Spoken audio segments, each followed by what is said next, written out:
Hey guys, welcome back to RC. I'm Cam. Today, we're getting into something a little different.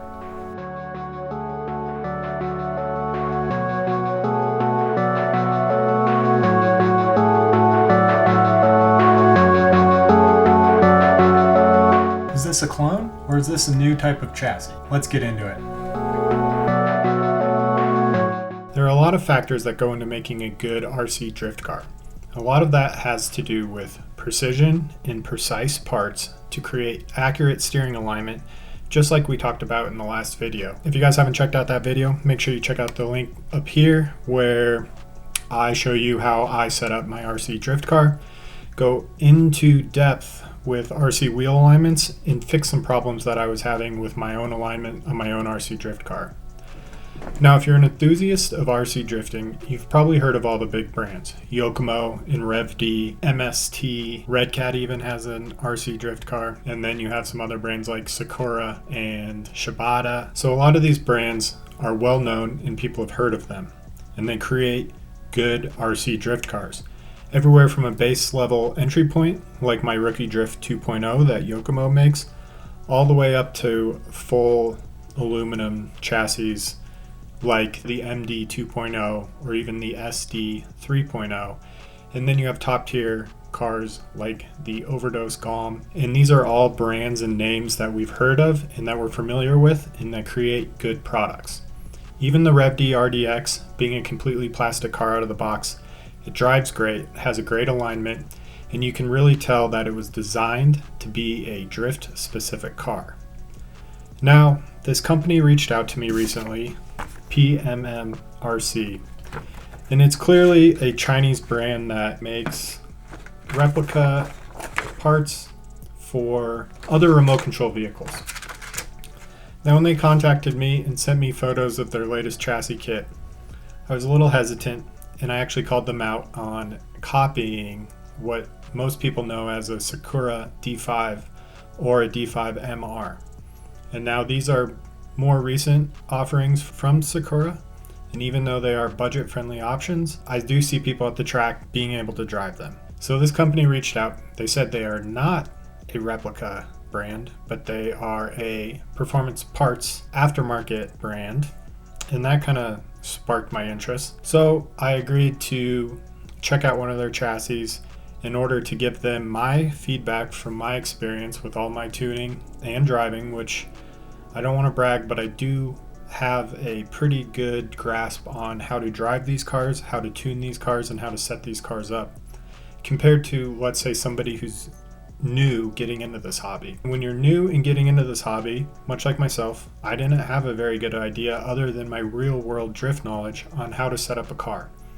Now, I had a lot of knowledge on one-to-one drifting and alignment setups and drifting techniques, but not all of that crosses over into this hobby. If you're someone who even doesn't have that knowledge and you're a beginner getting into this hobby, you kind of want a car that's going to be able to be driven straight out of the box without having to tune and adjust a bunch of factors in order to make it able to drift at your local track or even out in the street with your friends. When this company reached out, I decided, sure, send me a car and I'll check it out and give you my honest feedback and how we might be able to improve this chassis. I want to show you guys some things because I noticed right out of the box some obvious issues with this car that just aren't going to work for RC drifting. A bunch of factors that need to be changed and modified in order to make this a competent RC drift car. I'm going to show you guys what we got going on here. Here's the car, and I've already got my electronics strapped up onto it, and I got it on the alignment rack so I can give an overview. And this is after I've already significantly gone over a bunch of the geometry and tried to fix a few of the issues. So this car features inboard front suspension. It also features a direct drive steering wiper, and then a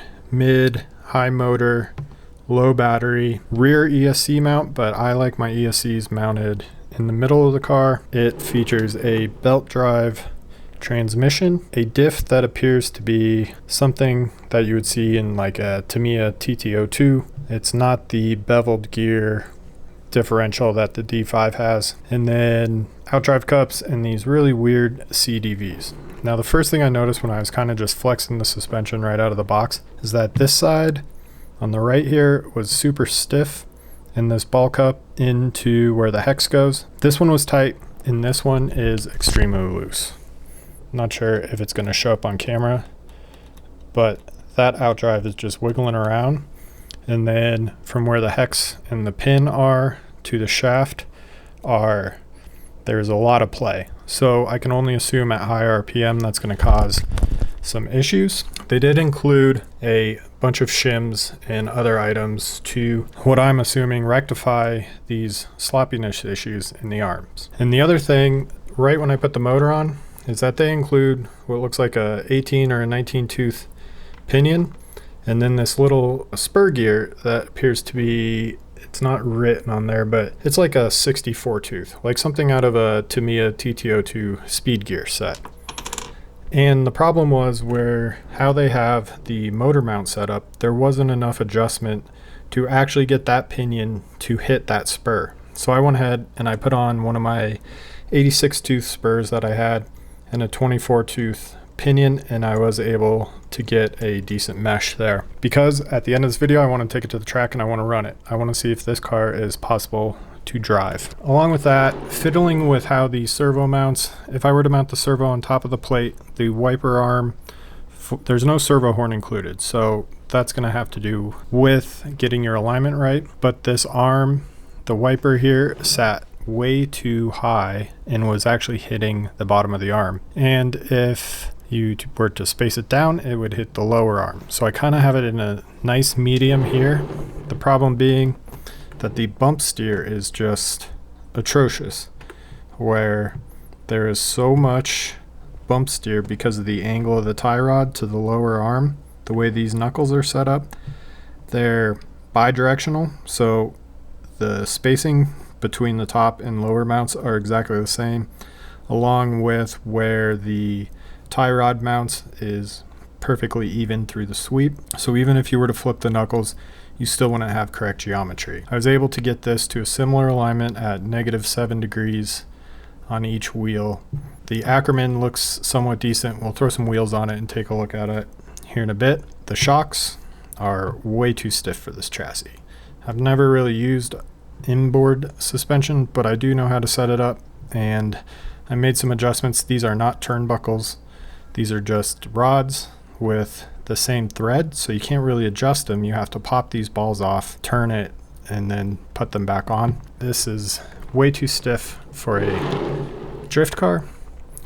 And now moving to the rear, the big issues besides these drive shafts and the loose ball cups, the diff gears looked like they were made out of pot metal. So I opened up the diff. I'll put some photos up here, but I actually filed down all the flash in order to get the diff to spin. It's a 3-gear diff, meaning there's 3 bevel gears in there, and then I greased it. There was a little dab of grease, but I went ahead and I put some decent grease in just because I want to give this the best shot of drifting that I can. I also went with my regular electronics so I can give an objective review rather than putting cheap budget electronics on. Having cheap electronics can sometimes make it more difficult to drift. The other notable problem when I started aligning this was the mounts for the rear camber arms and how long these rear lower arms are and how small the rear toe block is. So the geometry of where the mounting point for the hinge pin to where the upper camber arm mount create positive camber under compression instead of negative camber. So you can see the lower hub here moves in and creates positive camber under compression, which is the opposite of what you want for a drift car. And my only thought here, I can't create more camber by moving the ball cup in because the CDVs will bind in the diff cup. So the only thought I had is maybe raising these outer camber arms and seeing if I can create a somewhat better geometry. With how small these ball threads are is going to be difficult. So I've kind of got it close to 0. We'll have to see if I can adjust it any more, but I might be right around -1 degrees of camber, and then it gains a little more than a degree of camber under compression. Also, if the car leans like it's going to drift, look how much positive camber. The other thing was just how stiff these shocks are, and there's no oil in them now. They could probably hold oil, but I didn't think it was worth my time to put oil in them. I may have to put some different shocks on to give this thing a better shot at drifting, but I want to get this rear geometry correct first. So after a lot of work and some filing, self-machining I like to call it, I was able to fix the rear diff and get some more suspension movement out of the rear, taking the binding out of that CDV axle. So what I actually had to do was pop the diff out, pull the cups out, and then I actually filed down the side of the diff so the cup was able to go in to the diff a little more, giving the CDV a little more room to move inside the cup. Other than that, I went back and I redid the front alignment. Now the front shocks are still extremely stiff, but let's get a shot from above and take a look at the Ackerman. I always seem to have difficulty with direct drive steering setups. It's not really my go-to. I much rather prefer a bell crank for the feeling and snappiness. With this direct drive, this is what I'm looking at. So the trailing wheel definitely is opened up a little more than the lead wheel, which gives me a bit of a positive Ackerman. My main concern with the front end of this car is how stiff the suspension is. So there's not a lot of movement going on, and it does seem like I was able to get some of that bump steer out by shimming the bottom direct drive mount, and now there is reduced bump steer. There's still some bump steer. My other concern is the caster adjustment. If I want to change caster, I have to take this very large spacer and move it to the front, which gives me extreme amounts of caster. So by moving that spacer to the front, it gives me a lot of caster, maybe a little more than what's desired. So I'm going to leave it here, see how it feels when I take it to the track, and then if I need to adjust, I will realign the front end again and see if moving that spacer to the front makes a positive difference in the handling feel of this car. Overall, I think this is a very cool looking chassis. It's maybe not the most tunable or easiest to tune. You do have to take a bunch of the things off to get to some of the things, like for the diff, for instance.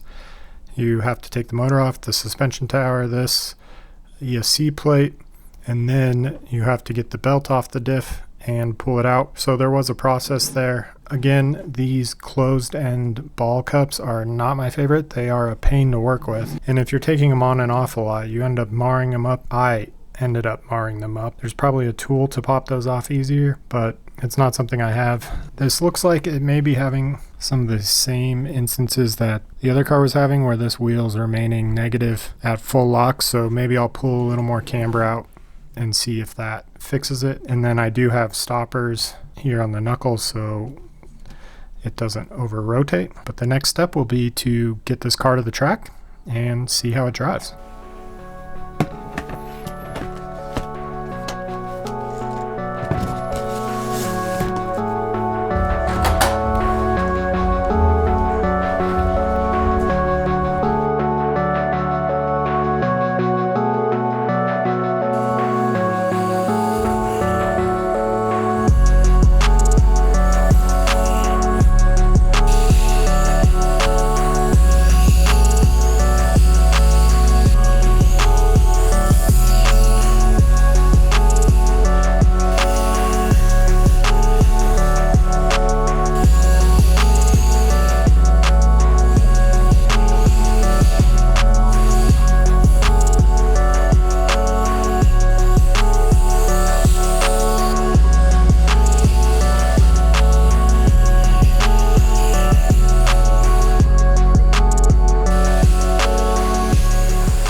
Well guys, I can report back that the PMM-RC drift car here, it does drift, but I think there's still some more tuning to be done. Let's check it out.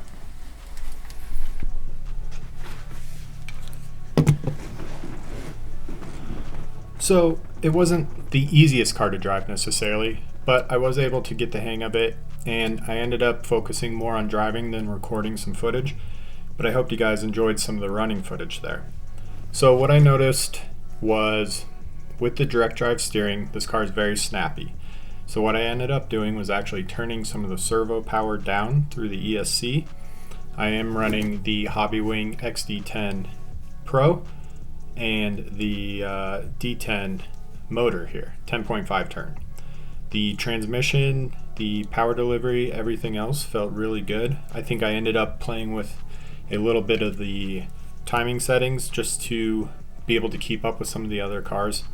And although I wasn't running a body, by the end of the night I was able to start driving with Dan and Raquel, some of the two locals that I drive a lot with and I'm really comfortable of spinning laps with them. So I can feel the potential in this car. And I think a lot of that is due to a bunch of the stuff that I did before I even got it on track.